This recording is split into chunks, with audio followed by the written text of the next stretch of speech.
The other big story we are tracking tonight, a major update to a case that we have covered extensively. In 2016, the Spokane County Medical Examiner ruled a Spokane Valley woman's death was accidental. Brenda Thurman's husband claimed he was cleaning his gun when it went off, hitting Thurman in the chest and then killing her. He was a former Lincoln County deputy. His name was Brenda Thurman. He was then charged with first-degree manslaughter, but a jury returned a special verdict finding him guilty of second-degree manslaughter. Now, 6 years later, the medical examiner says Brenda's death was a homicide, and the office is now requesting the Department of Health officially change that on her death certificate. So KREM 2's Amanda Rowley explains what all of this means for the case.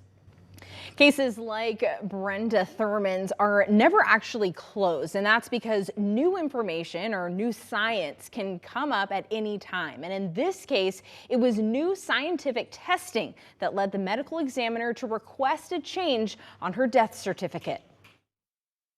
Brenda Thurman's daughter has believed for years Dwayne Thurman killed her mother. But initially, the medical examiner ruled Brenda's death 6 years ago was accidental, which is how it's listed on her death certificate. But a new Spokane County Medical Examiner gave new hope to her daughter, Gabby Corriette, when she requested a second opinion. During the trial in 2018, Dwayne Thurman insisted the gun that killed Brenda malfunctioned while he was cleaning it. It was very sudden, yeah. I get up from the table and I come around the side. I'm thinking, baby, oh my God, baby, I didn't know. His story helped lead to the conclusion this death was accidental. But in a letter to Gabby yesterday, the medical examiner determined Brenda's manner of death would be better classified as a homicide on her death certificate. A county spokesperson says the change was made because scientific testing determined the gun was working properly. That new information was enough to change her manner of death. Gabby did not want to talk on camera, but she told me on the phone she is disappointed this wasn't the original finding, but she does feel validated.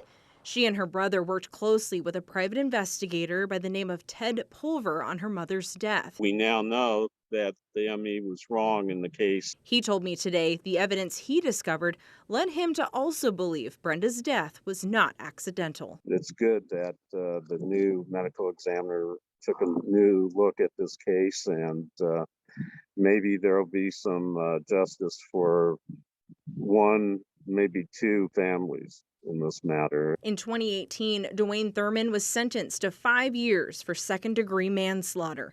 According to the Washington Department of Corrections, he was released from prison on April 12th for work release. Spokane County prosecutor Larry Haskell told me he can't face any further charges in Brenda Thurman's death because of double jeopardy. Now, in light of these new findings, Gabby told me she wants investigators and the former medical examiner held accountable. However, Gabby and her brother did settle with Dwayne Thurman out of court in a wrongful death lawsuit in December of 2017.